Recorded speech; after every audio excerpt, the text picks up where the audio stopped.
Hello, it is Sunday. It is me again. It is time to share a few thoughts. I always say, and you remember on my previous channel that is still active because of the clips we have uploaded there, and here, which is basically just another handle. What I have been always saying in my workshops and here and everywhere, it doesn't make sense to compare cameras through their specs to get the most out for your money, to make this kind of, who has the longer hood of his sports car. That's all nothing, because in the end, this will never and should never decide what you buy, how you spend your money. Much better, much wiser is to realize, to go into your hardened mind, as I like to say, and decide what kind of photography am I actually doing. It doesn't make sense to do everything. Portrait and street and still life, that's nonsense, because you will be sooner or later, rather sooner, a so-called jack of all trades, but really master of none, because you can't be everywhere. You can't be good in everything. Technically, maybe, but photography is more than technique. Now, why am I saying this again? Very simple. And I have already seen and read and heard the first bullshit, which is in the beginning of my channel the very reason why I started it, when people started to talk bullshit about Leica Deluxe 8 and Fujifilm X106. So what happened? Leica released their latest S model, the SL3S, very recently. Actually, it was presented. It will come to the stores. It will hit shelves later. But we already know a lot about it. And immediately, those influencers, those clowns who talk about things they have no clue of, are already, way too expensive, the common anti-Leica bullshit, to this, not enough that, to whatever. Now, what are we dealing with? Leica SL3 is a little bit more than a year around in the stores, and I just recently, well, an hour ago, when I prepared for this video, I checked the price. It sells for, I always take B&H, it sells for $6.995K US dollars. A lot of people find this expensive. Now, a Canon R1, which has only, and you will very soon hear why I say only, 24 megapixel is at 6.299 K US dollars, also at B&H. So basically, Leica SL3 is a very reasonably priced camera, in particular when you consider, apart from everything, the two very important Leica features: made in Germany and handmade. Forget about mass production of Canon, Sony, whatever, be it in Vietnam, China, wherever. I have nothing against this, but we must not forget that a European-based company producing at home will, of course, charge more because of higher wages, higher standard of living of their workers, and etc., plus handmade. So now the SL3S traditionally is following the previous SL, and it is a 24 megapixel camera. So far nothing has changed.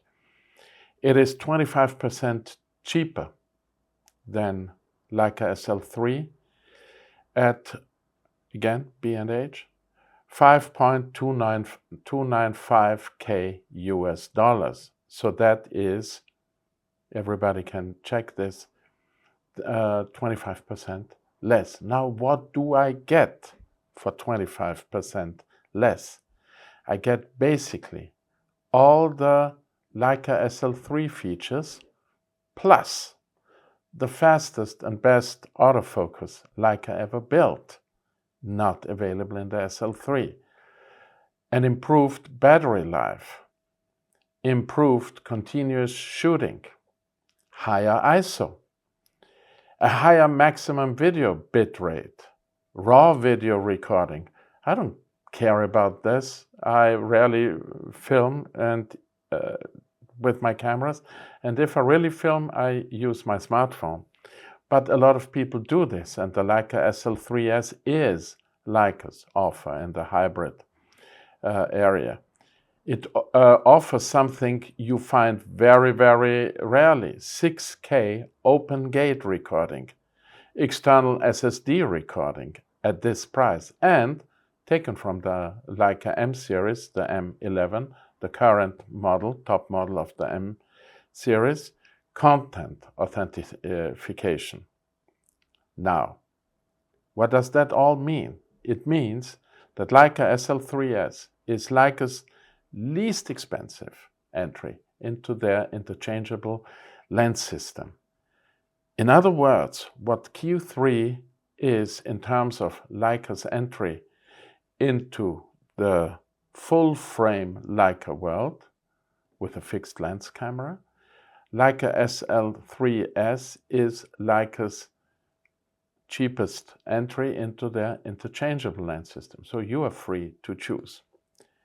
And yes, as I said, a lot of people were complaining, yeah, too expensive, Nikon Z cameras, Canon R5 Mark II. Again, this is an irrelevant and nonsense and bullshit argument, because you, whoever that says, overlook 2, maybe 3, or maybe 1 basic difference.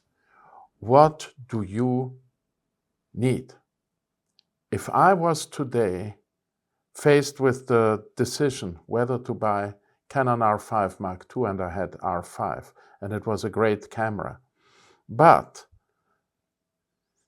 I don't need so many of what Canon offers, and I still have to say that, yes, I started with Leica. In my early days, I had 2 analog Leicas. I have a history with Leica Velux in the digital era.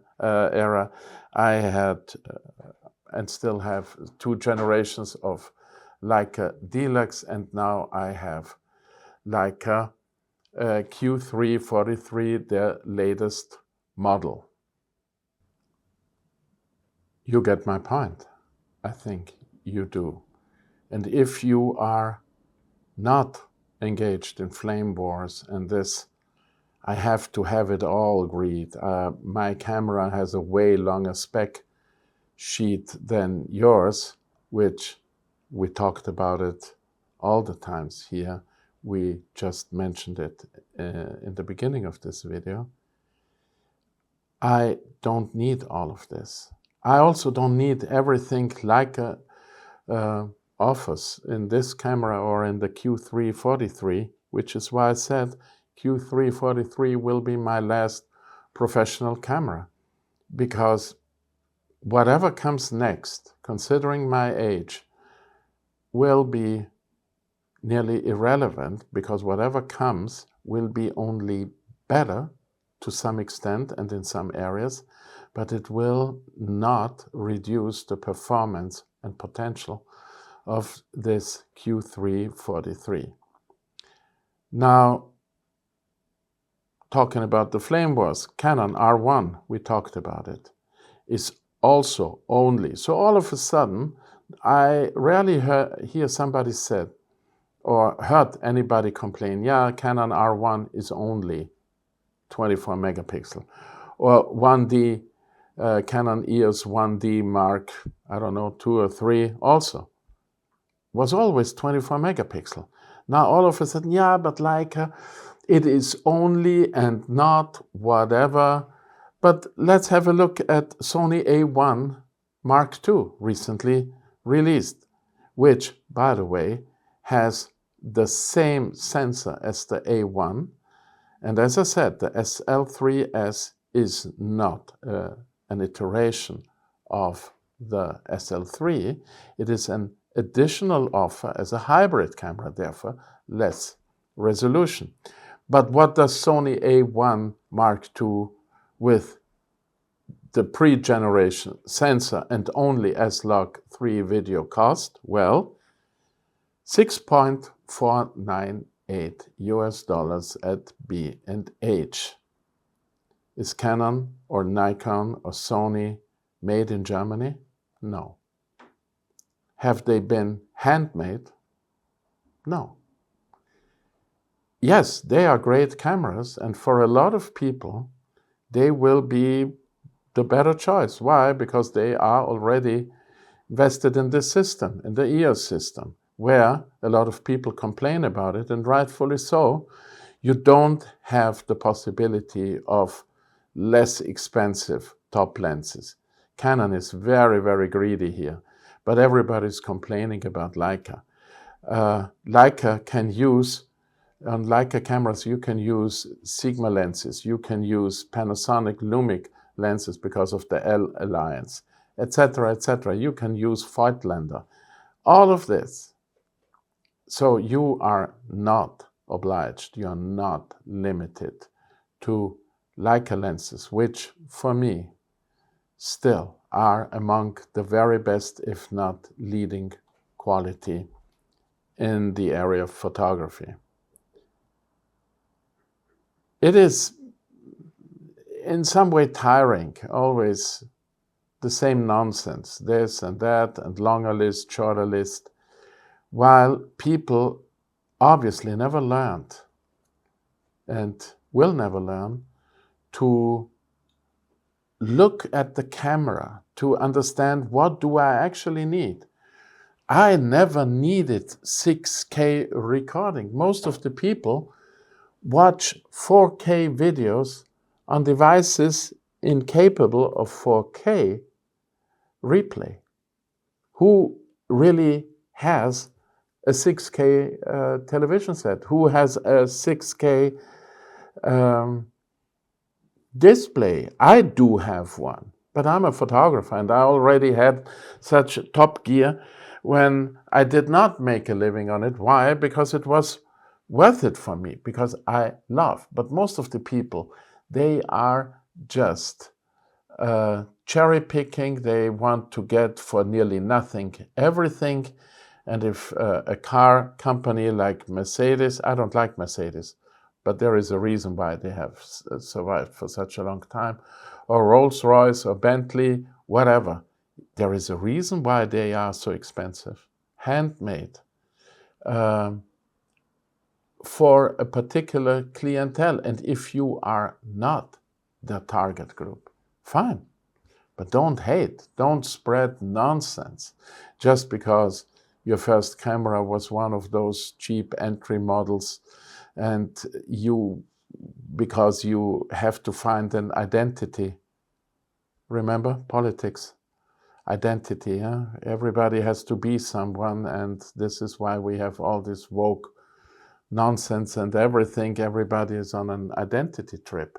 And if it is not your religion, your invisible friend, it is the company, the camera company you are buying into, because Canon, Nikon, Sony don't sponsor you because you're nobody to them. I'm nobody to them because why should they? Yeah? don't fall into that trap. Make educated decisions. Check, analyze what you find on the market. This is what I have done for all my life.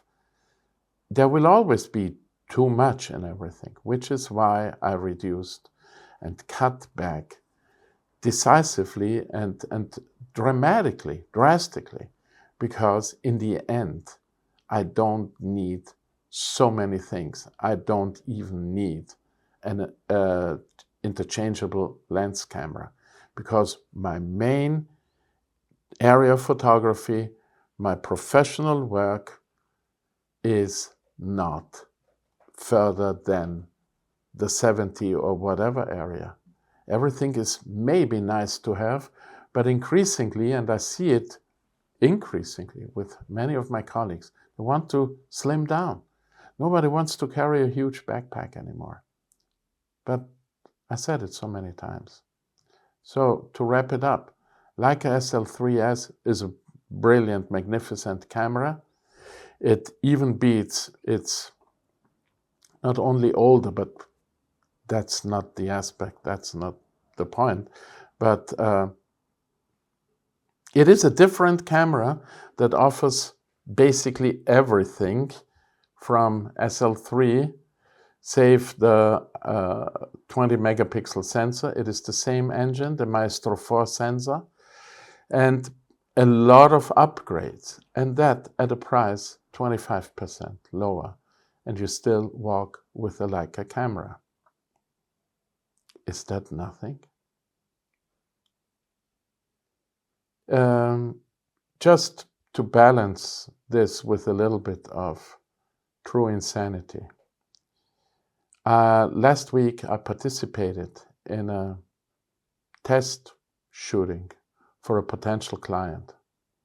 This could result in a long-term, very intensive cooperation between, I'm not talking much about it, but it involved filming, which Yasmina did, and photography, which I did.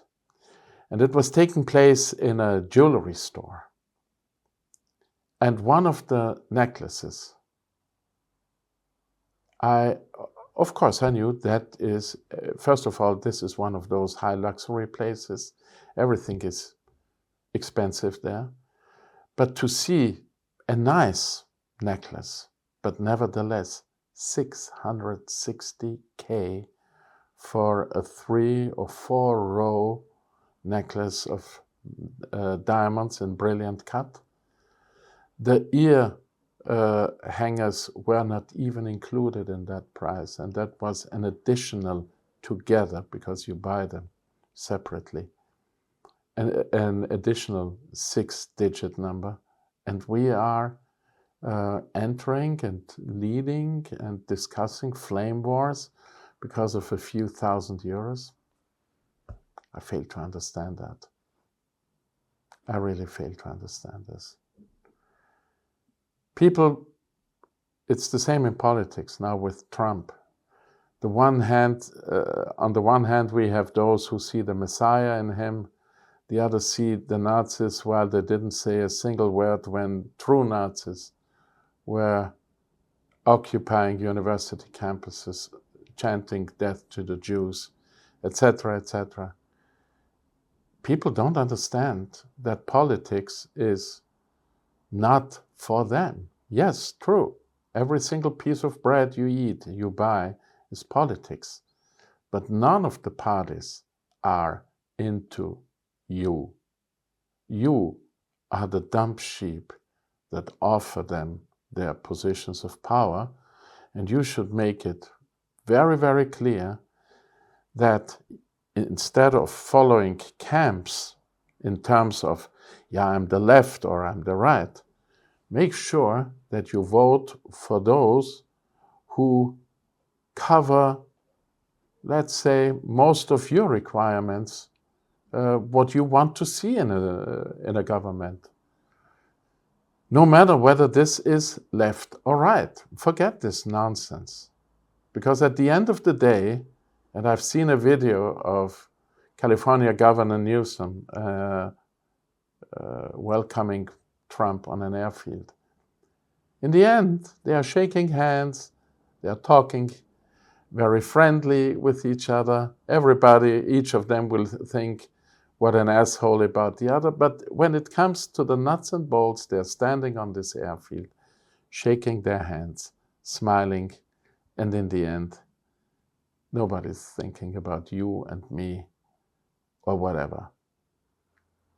Once you learn to make educated guesses based on analysis and not, I'm the Nikon cam, the Sony cam, only Canon does the best color, science, whatever. It's all nonsense. And in the end, you only live once. And this is where I always end. You live once, make sure today mattered. Tell those persons, those people, those individuals in your life, whether it's your husband or your wife, your girlfriend or your boyfriend, your lover, whatever, whoever matters to you, how much you care. You may not be around tomorrow. And for you, it may not make a difference, but it will inevitably make a difference for the persons you left behind. Tell them, show them how much you care. And if you cannot remember why you are together with the person in your life, then make it nice, but part ways and find somebody else. Make it nice. You once cared for each other. You just live once. In this context, I wish you a very nice evening. I should be alive. We'll meet again next week, and I will tell you more about how I feel with my Q343 and Fujifilm, which I keep using. I even saved a new preset, simulation, film simulation. And I can't wait to tell you more about this, if not something else comes up, but that is about my plan. Now, have a nice evening. Over and out.